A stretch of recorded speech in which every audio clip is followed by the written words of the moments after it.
En el último piso del Imperio de la Vega, un hombre se desvanecía en silencio, mientras que en el sótano, una joven empleada sostenía la única verdad que podría salvarlo. Ricardo de la Vega, el magnate que había levantado una ciudad con sus manos, era ahora un prisionero en su propia mansión de mármol. Rodeado de una familia cuya preocupación sonaba a codicia, sentía cómo su mente se nublaba y sus fuerzas le abandonaban. Los médicos lo llamaban estrés, pero él lo sentía como un veneno lento y silencioso. A kilómetros de distancia, en la humildad de su puesto, Elena Soto no sabía que el dolor de haber perdido a su madre le había otorgado un don terrible: reconocer los sutiles síntomas que todos, deliberadamente o no, estaban ignorando. ¿Qué harías si tuvieras la llave para salvar una vida, pero usarla significara enfrentarte a un mundo que prefiere mirar hacia otro lado? Si supieras un secreto que podría destruir a una de las familias más poderosas del país, ¿te atreverías a hablar? Antes de revelarte cómo la observación de una tímida empleada se convirtió en la única esperanza para un millonario sentenciado por su propio entorno, haz una pausa.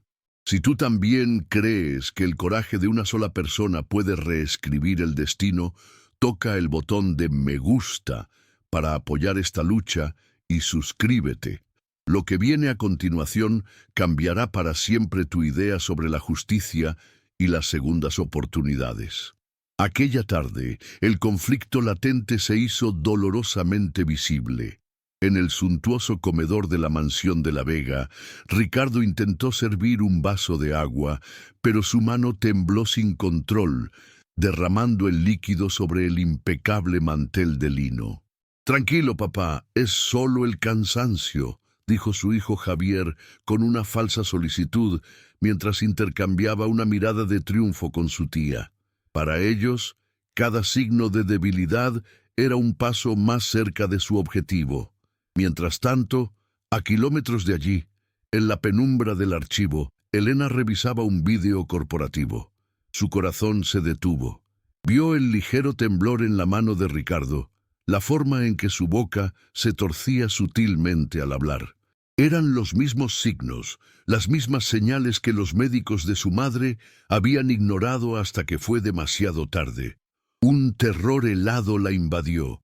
Ella era la única que sabía la verdad. La imagen del magnate temblando no abandonaba la mente de Elena. Cada noche, el rostro confundido de Ricardo de la Vega se superponía al de su madre en sus últimos días, una tortura silenciosa que la empujaba hacia el abismo de una decisión imposible. ¿Quién era ella para desafiar a la poderosa familia de la Vega? Una simple archivera, una mota de polvo en el engranaje de su vasto imperio. El miedo a perder su empleo, su único sustento, era paralizante. Pero el recuerdo del sufrimiento de su madre, de los diagnósticos erróneos y del tiempo perdido, era un fuego que quemaba más fuerte que cualquier temor.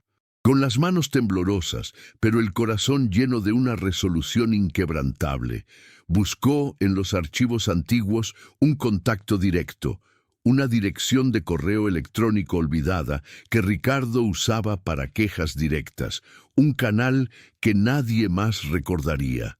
Ricardo leyó el correo en la soledad de su despacho, en una tableta que mantenía oculta de su familia. El mensaje era breve, anónimo y brutalmente directo. Señor de la Vega, lo que le ocurre no es estrés ni duelo. Los temblores, la confusión mental, la fatiga, son síntomas de un envenenamiento lento y progresivo. Su familia lo ignora. Busque ayuda externa antes de que sea irreversible. El cinismo, forjado a lo largo de años de traiciones y falsas lealtades, le hizo dudar. Podría ser una trampa, un intento de extorsión de un enemigo o incluso de su propio hijo. Sin embargo, las palabras envenenamiento lento resonaron en su interior con la fuerza de una verdad aterradora, dando nombre a esa sensación que lo consumía desde hacía meses. Por primera vez, alguien ponía en palabras el horror que él no se atrevía a nombrar. Decidió arriesgarse, respondió con una sola frase, proponiendo un encuentro en el lugar más improbable, el jardín botánico de la ciudad, un lugar público pero lleno de rincones discretos que solía visitar con su difunta esposa. Elena acudió con el corazón en un puño, llevando consigo una carpeta desgastada que contenía el historial médico de su madre. Mientras esperaba en un banco apartado, Javier de la Vega, alertado por el chofer sobre el desvío inesperado de su padre, observaba desde la distancia a través de unos potentes prismáticos. Vio a su padre hablando con una joven desconocida, una empleada insignificante. Una furia gélida lo invadió al comprender que esa mujer era una amenaza directa para su plan perfectamente orquestado. Aquella conversación no podía continuar. Debía silenciarla y debía hacerlo rápido. Ricardo escuchó a Elena, no solo sus palabras, sino el dolor genuino en su voz, mientras le mostraba los informes de su madre, señalando las similitudes devastadoras. En los ojos de esa joven no había ambición ni malicia, solo una empatía pura y una urgencia que él reconocía como propia. Por primera vez en años, sintió que no estaba solo en su jaula de oro. «Te creo», susurró él, y en esa simple frase se selló una alianza frágil pero poderosa.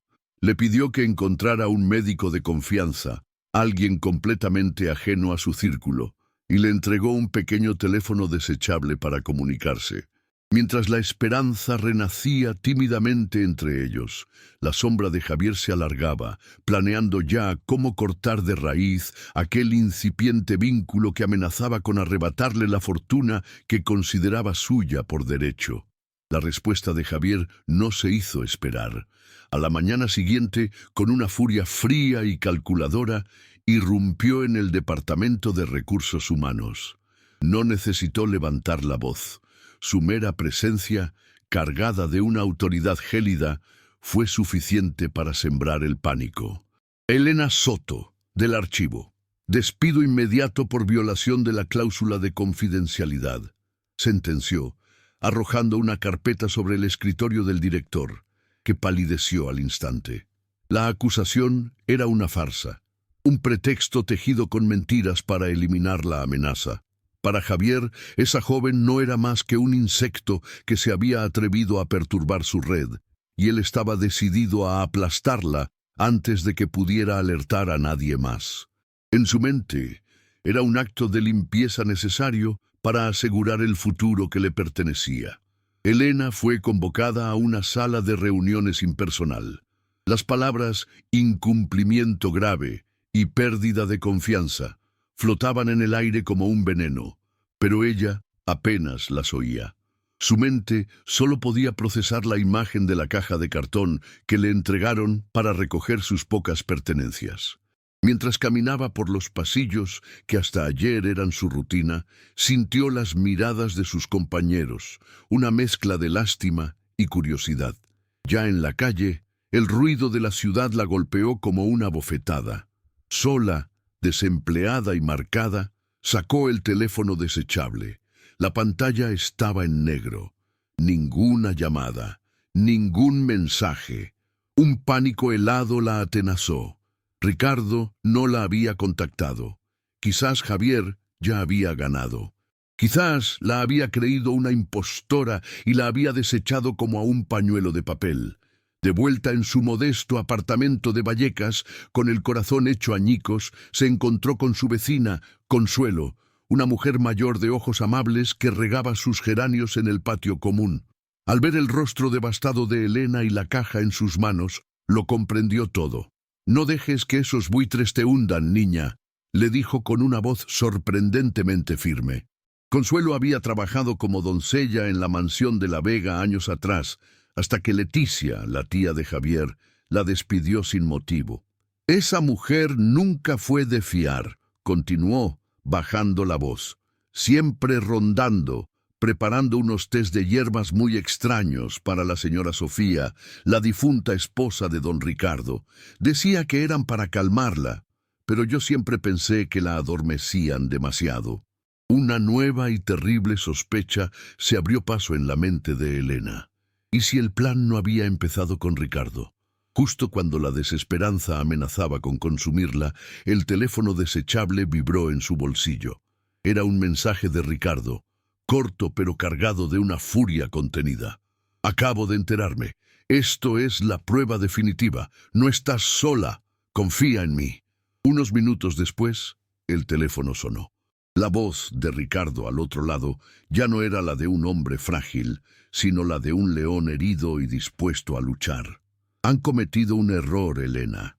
Al atacarte, me han declarado la guerra. Ahora sé que todo lo que dijiste es cierto. Te protegeré.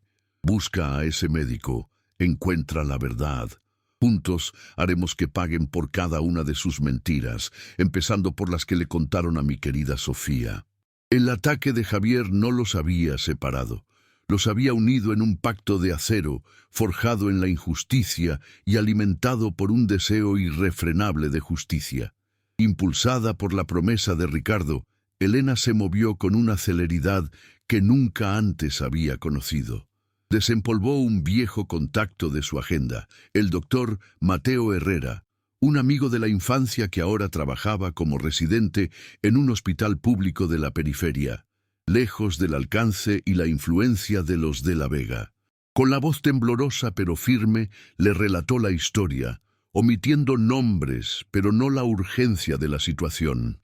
Mateo, un hombre íntegro y harto de las injusticias del sistema, sintió la verdad en las palabras de Elena. Tráeme una muestra de sangre. Yo mismo la analizaré, fuera de los registros oficiales. Pero ten cuidado, Elena. Si lo que dices es cierto, te estás enfrentando a monstruos, le advirtió, sellando su participación en aquella peligrosa cruzada. Mientras tanto, en la jaula de oro de la mansión, Ricardo se había convertido en un actor consumado. Exageraba sus temblores, fingía episodios de confusión y se mostraba ante Javier y Leticia como un hombre derrotado, a punto de rendirse. Su aparente declive los envalentonó, haciéndolos descuidados en su triunfo. Ricardo observaba cada movimiento de Leticia, su tía, con una atención gélida. Notó cómo cada noche ella misma le preparaba una infusión relajante con hierbas que guardaba en un pequeño joyero de plata bajo llave. El veneno, estaba seguro, se encontraba allí. Su mente, más clara que nunca gracias a la esperanza, trabajaba sin descanso, ideando la manera de obtener una muestra de aquel té mortal sin que su familia se diera cuenta. La trampa estaba lista para ser tendida. El día señalado llegó, cargado de una tensión casi insoportable. Ricardo, siguiendo el plan, anunció su deseo de visitar la tumba de su esposa Sofía, una rutina que su familia toleraba como un capricho de viudo. Durante el trayecto fingió un mareo agudo, obligando a su chofer, un hombre leal a él y no a su hijo, a desviarse hacia una calle tranquila con la excusa de buscar una farmacia. Allí, en la penumbra del coche de lujo, esperaba Elena junto al doctor Mateo. En menos de un minuto, mientras el chofer vigilaba, Mateo extrajo la sangre, sus manos profesionales moviéndose con una rapidez asombrosa. «Lo tengo. Ahora desapareced», susurró, y el coche se reincorporó al tráfico, dejando atrás un rastro de esperanza y un peligro inminente. 2 días después, la llamada de Mateo lo confirmó todo. Es veneno, una toxina vegetal de acción lenta, casi indetectable en análisis rutinarios. Proviene de una planta ornamental exótica, explicó el doctor con la voz grave. La pieza final del rompecabezas encajó cuando Consuelo, al describir la planta que Leticia cultivaba con celo en un pequeño invernadero privado, identificó la fuente. Con el informe médico encriptado en su poder y la declaración jurada de la antigua doncella, Ricardo ejecutó su último movimiento. Contactó con una reputada periodista de investigación a la que una vez ayudó y le entregó todo. La bomba informativa estaba programada para estallar en 72 horas, justo en medio del discurso de Javier en la gala benéfica anual de la Fundación de la Vega, el escenario perfecto para su humillación pública. La gala anual de la Fundación de la Vega era el epítome del lujo y el poder, un mar de seda y diamantes donde las sonrisas eran tan afiladas como los cuchillos. En el escenario, bañado por la luz de los focos, Javier de la Vega pronunciaba un discurso conmovedor sobre el legado familiar y la importancia de cuidar a los mayores, un monumento a la hipocresía. Entre el público, Ricardo lo observaba, su cuerpo representando el papel de un hombre frágil, pero sus ojos ardiendo con una furia gélida. A pocos metros, vestida con un discreto uniforme de camarera, Elena sentía su corazón martillear contra sus costillas. El plan estaba en marcha, cada segundo se sentía como una eternidad, esperando la señal que desataría la tormenta. Justo cuando Javier pronunciaba la palabra futuro, las gigantescas pantallas tras él parpadearon y se apagaron. Un murmullo de confusión recorrió el salón. De repente, las pantallas volvieron a la vida, pero no con el logotipo de la fundación, sino con el rostro severo de la periodista de investigación. «Interrumpimos esta transmisión», anunció su voz, resonando con una autoridad implacable, con una noticia de última hora. El magnate Ricardo de la Vega, víctima de un intento de envenenamiento lento, orquestado por su propio hijo y su tía.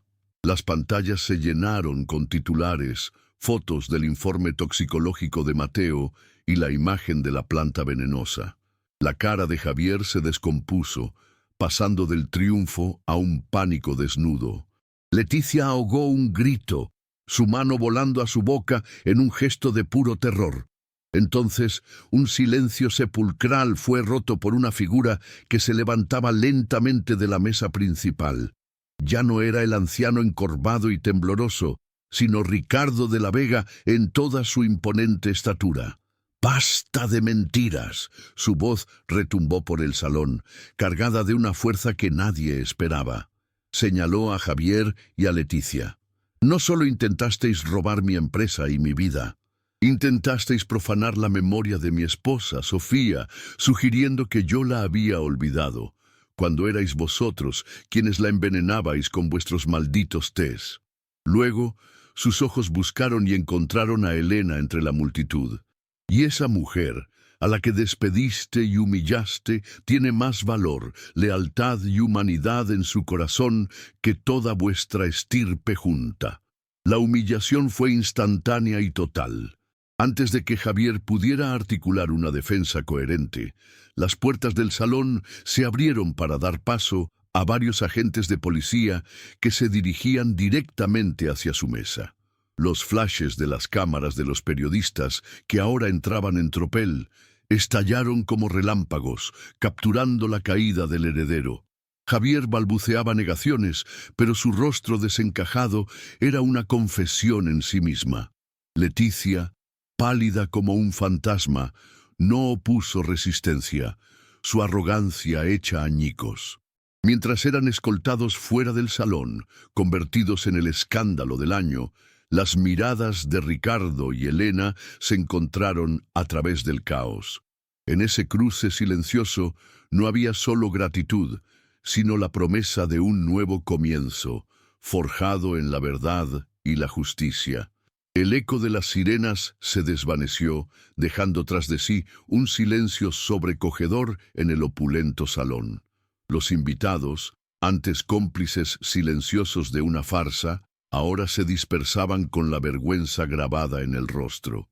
En medio del caos de copas rotas y reputaciones destrozadas, Ricardo de la Vega solo tenía ojos para una persona.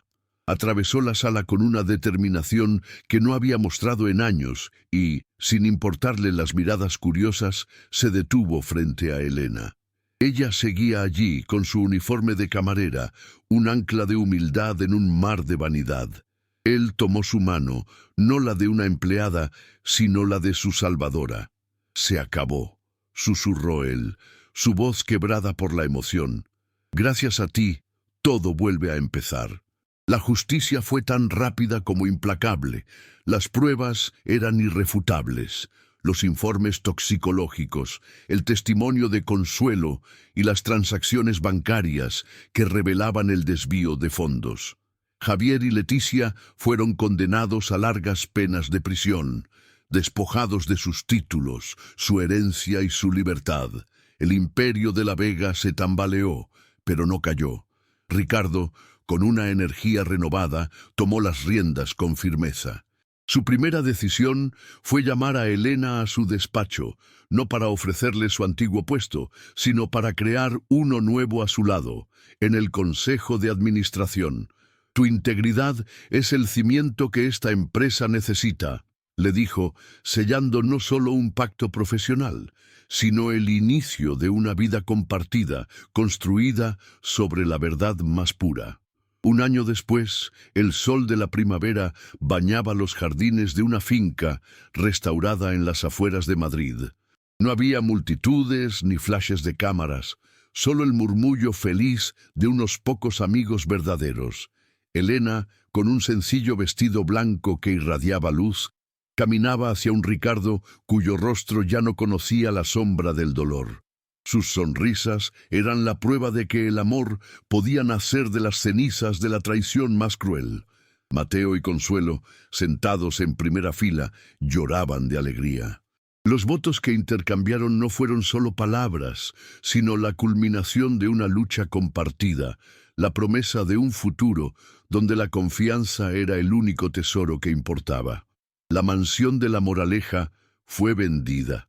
Su nuevo hogar sería un lugar lleno de luz y risas. 3 años más tarde, ese nuevo hogar resonaba con la risa de una pequeña niña a la que llamaron Sofía, un homenaje a un amor pasado que bendecía el presente. Ricardo se había convertido en el padre y esposo que siempre soñó ser. Su vitalidad, un testimonio del poder sanador del amor verdadero. Elena, lejos de ser la tímida archivera, había creado la Fundación Soto, una organización financiada por la empresa de La Vega que ofrecía apoyo legal y médico a personas vulnerables, víctimas de negligencias. Desde el jardín, mientras veían a su hija dar sus primeros pasos sobre la hierba, se miraron. Ya no había un millonario y una empleada, solo 2 almas que se encontraron en la oscuridad para construir juntas un paraíso de luz.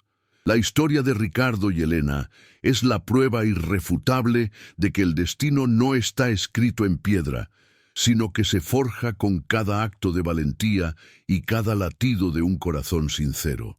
Sus caminos, separados por un abismo de riqueza y poder, estaban destinados a cruzarse en el momento exacto en que la oscuridad amenazaba con consumirlo todo. Él, un rey prisionero en su propio castillo; ella, una guardiana anónima de una verdad que podía salvarlo o destruirla. Su viaje nos enseña que el amor más auténtico no nace en los salones de baile ni en los cuentos de hadas, sino en la vulnerabilidad compartida, en la lucha codo con codo contra la injusticia, demostrando que la verdadera fortuna no se mide en oro, sino en lealtad y coraje. Su victoria no es solo suya, es un faro de esperanza para todos los que alguna vez se han sentido pequeños frente a la adversidad. Si esta historia de redención ha tocado tu alma, si has sentido la rabia ante la traición y la alegría pura con su triunfo, entonces forma parte de esta celebración. Deja tu me gusta como un aplauso a su valentía y comparte este relato para que su mensaje de esperanza llegue a quienes más lo necesitan. Hay un poder inmenso en demostrar que ni la más cruel de las conspiraciones puede derrotar a 2 almas unidas por la verdad. Convierte tu clic en un altavoz para la justicia y el amor verdadero. La jornada de Ricardo y Elena demuestra que el amor, forjado en el dolor y la verdad, es la fuerza más poderosa del universo. Si crees en las segundas oportunidades y en los finales donde el bien siempre triunfa, no importa cuán sombría sea la noche, Suscríbete ahora. Únete a nuestra comunidad de apasionados por relatos donde el corazón encuentra su camino y la justicia se abre paso. Juntos seguiremos celebrando las revueltas del destino que demuestran que, al final, el amor lo conquista todo. Te esperamos en la próxima gran historia.